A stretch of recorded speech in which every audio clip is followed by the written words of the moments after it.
welcome to Historic Eats, where I recreate recipes from the past and share the history behind the dish or one of its key ingredients. And it is mid-July and it is blackberry picking time.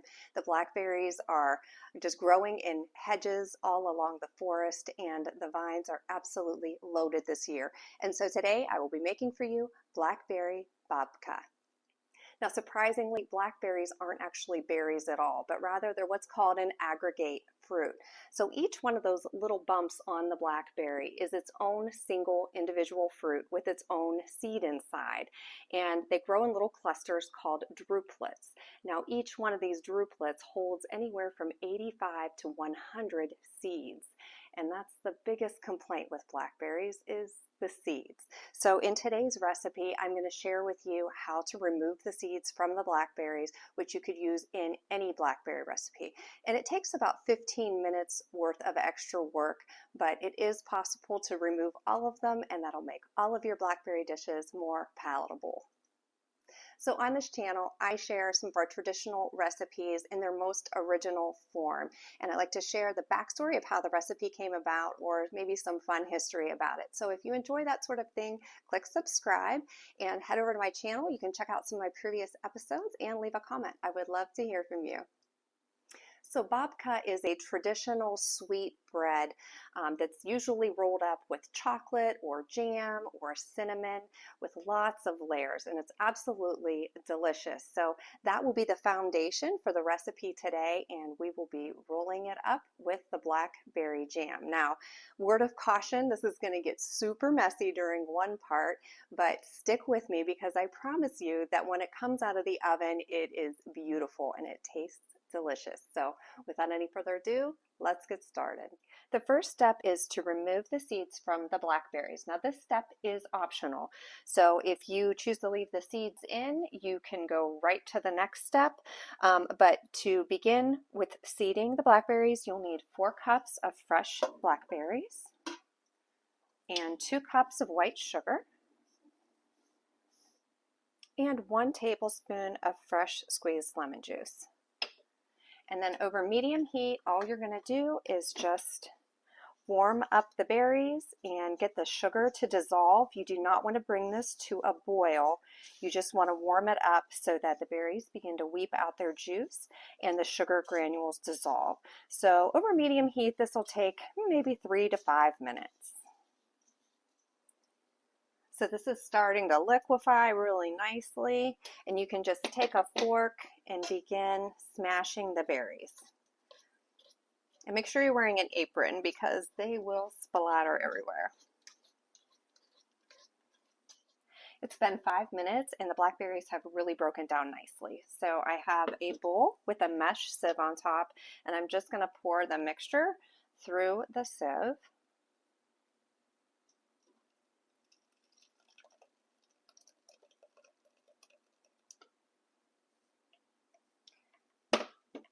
And then you can use your fork to just continue breaking down the berries. Closer.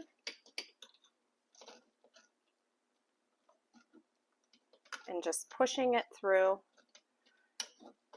the mesh, and that'll catch all those little seeds. And then with the back of the spoon, just really push all the juice out.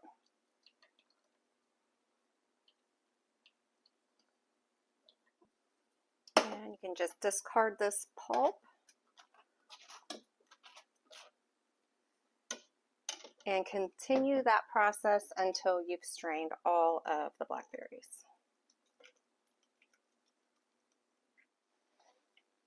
So what we have left here is just the juice and the sugar and the lemon juice all strained and ready to go. Now, if you are leaving the seeds in, then to get caught up with us, all you need to do is use 3 cups of blackberries, 2 cups of sugar, and 1 tablespoon of lemon juice, and just pour them right into your pan. If you de-seeded the blackberries, you might have noticed we used 4 cups, and the reason for that is because of all of the volume that we lost from the seeds. So if you're taking the seeds out, you needed 4 cups. If you're just going to leave the blackberries whole, you'll need 3 cups of berries. And of course, 2 cups sugar, 1 tablespoon of lemon juice. I'm just going to heat this again over medium heat. Now this time we want to bring the mixture up to 220 degrees Fahrenheit or 105 degrees Celsius.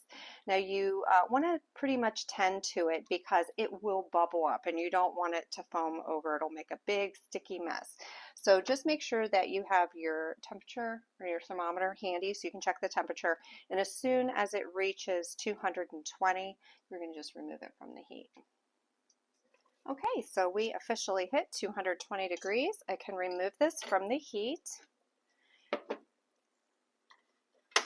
Now this is actually blackberry jam. So if you have sterilized jars, you could pour it right into the jars and lid them and you have blackberry jelly or blackberry jam.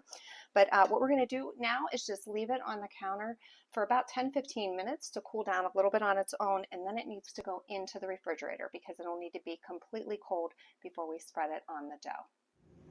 For the cream cheese filling layer, I have 8 ounces or 1 block of cream cheese and a 1/2 cup of sugar. And I cut the cream cheese up and let it soften on the counter a little bit. It just makes it easier to blend, and you just want to mix it until smooth.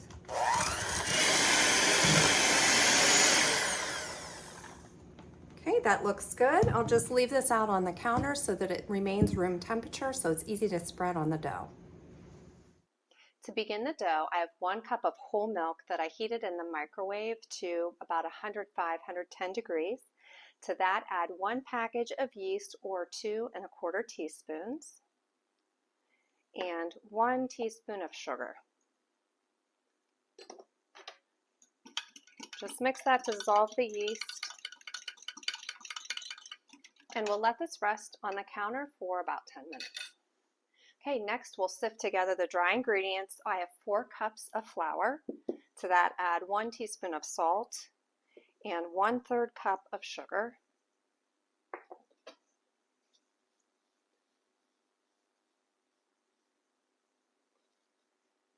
I'm just whisking that together and set that aside. Now to the mixing bowl, I'm going to pour the milk and yeast mixture.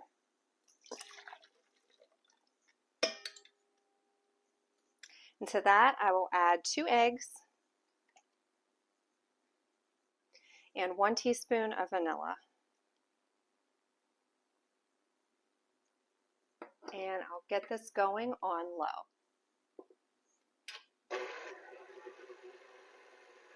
And I'm just going to slowly start to pour in the dry ingredients.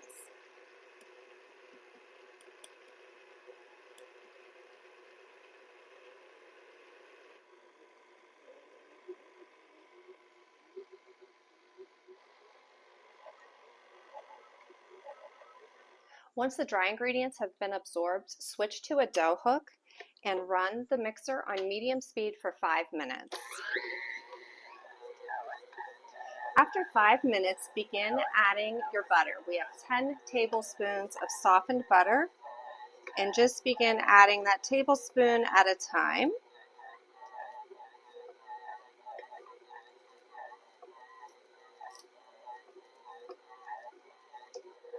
Once all of the butter has been incorporated, continue mixing for about another 5 minutes. And your mixer may find it easier to cooperate with the dough back with the paddle attachment because the butter is going to make it very soft. So I did switch back to my paddle attachment, leaving it here on medium for 5 more minutes. Once the dough is done mixing, go ahead and cover it with plastic wrap and let it rise for 1.5 hours.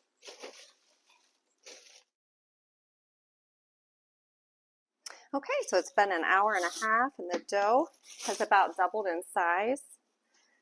So I'm just going to cut it in half and keep the half you're not using covered in plastic wrap. And I need to roll this out into a rectangle about 12 inches by 16 inches. Just lightly flour your surface. If it sticks, just add a little bit more flour. If you live in a really humid climate and it's really warm, you can also chill the dough after it has risen, and that'll also help prevent it from sticking. Okay, that looks good. So now I'm going to take my cream cheese mixture, and it's really soft, and I'm just going to cut it in half.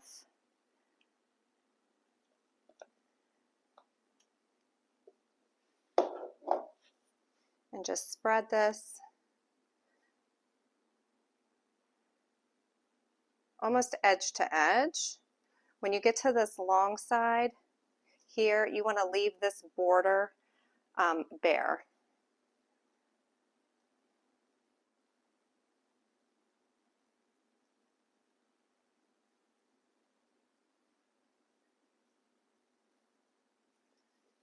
And I'll do the same thing with the blackberry jam. I'm going to just use half of it.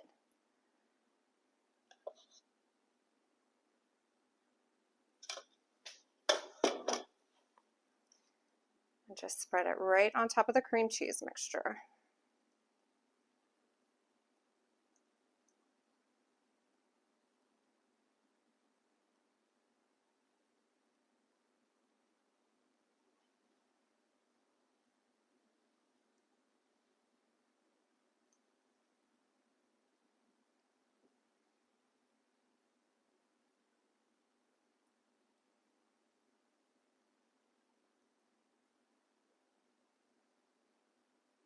Okay, and now I'm just going to roll it up like a cinnamon roll.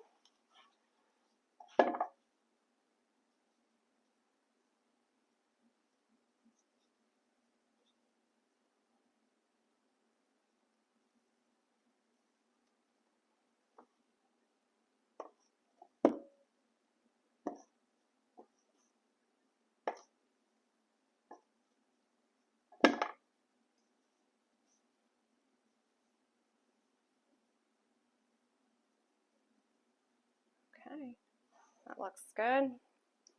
I'm going to cut the ends off just because they don't roll as evenly. And this is a little bit messy, but I'm going to move it onto my wax paper tray.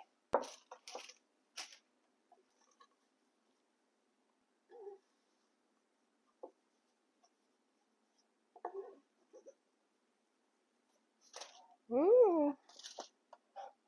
There we go. And I'm going to put this in the freezer for about 15 minutes. That's just going to help make it not so runny because we have to cut it in half. So pop this in the freezer. I'm going to clean up my mess and roll out the other half.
Okay, meanwhile, I have two 9x5 loaf pans that I lined with parchment paper. Just have those ready because as soon as these are twisted, you're going to pop them right into the pan. So those have been in the refrigerator for a little bit more than 15 minutes. Or excuse me, the freezer. So I'm just going to take one of the rolls and cut it lengthwise. This is going to be messy because some of it is going to just squish out no matter what you do, but the freezer definitely helps slow that down a little bit.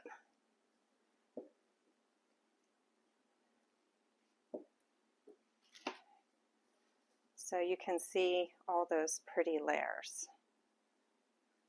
So what you do is you can pinch or roll them together to begin with, and then just begin twisting them.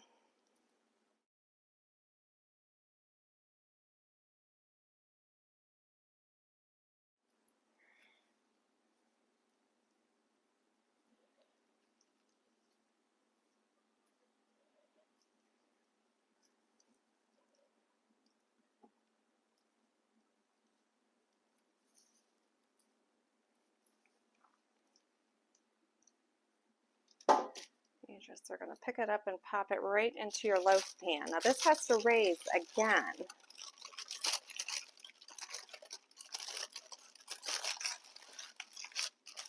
For another hour. So it's going to swell up and really like fill in all these little gaps. Next, on to the next. Okay, so these rose on the counter for one more hour. I have my oven preheated to 350 degrees. I'm going to pop these in for 40 minutes. Blackberry bushes can be seen creeping out from the forest into sunny hedges from midsummer to summer's end. This ancient fruit is native to Europe, Asia, and the Americas, and they've been around for thousands of years. Now, blackberries have been more than just a food source throughout history. Ancient Romans and Greeks used them as medicine, and Native Americans harvest them to make dyes of blue, purple, and pink. They've even made history when it comes to old folklore. English legend has it that when Archangel St. Michael cast Lucifer down out of heaven, he landed in a thorny blackberry bush. In his anger, Lucifer cursed the bush, making the fruit bitter, and as a result, blackberries were not to be harvested after September the 29th or St. Michael's Day. And though it's just a legend, blackberries do come to their season end in October, and after that, they are best just left to the wildlife. During their summertime prime, blackberries are not only tasty, but they are one of the most nutritious foods on the planet. They have the highest antioxidant content per serving of any food, and they are loaded with vitamins and minerals. Their health benefits include improving digestion and blood pressure, reducing cancer, improving brain health and eye health, anti-aging benefits for skin, and supporting cardiovascular health. Pairing this delicious fruit with a rich sweet bread like babka makes for a delicious bite. Babka was invented in the 1800s by the Ukrainian and Polish Jews. While making challah, any extra dough was spread with cinnamon or jam and then rolled up and baked as a sweet treat. They were commonly baked in a tall fluted pan that resembled the gathers in a grandma's skirt. Baba, being the word for grandma, gave the treat its namesake. So enjoy this combination as this ancient fruit meets up with a delicious Eastern European recipe and make Blackberry Babka and make history. The timer just went off. It's been 40 minutes. I just took these out of the oven and look at them. They came out beautiful. They puffed up so much more and the ribbons of color is just swirling through. They look so much prettier now when I put them in, but they smell heavenly. So I'm just going to let them sit in the pan and cool a little bit. Then I'll be able to take them out with the parchment paper. And once they're completely cooled, I'll go ahead and drizzle them with some confectioner sugar glaze. I am so anxious to try these. They look awesome.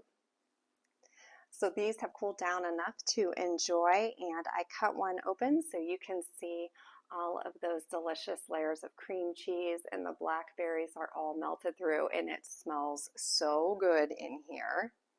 I'm going to give one a try. So it's really good. The blackberry flavoring is really prominent, and the cream cheese just makes it really rich and creamy. It's just the perfect accompaniment with it. I highly recommend. It tastes delicious, slightly warm, and you could even put a little pat of butter on it to make it even richer. It is delicious. Well, thank you again so much for watching today. If you make the Blackberry Babka, leave a comment. Let me know how it comes out. I would love to hear from you. I have more recipes that I'm working on, so stay tuned, and I'll see you next time. Bye-bye.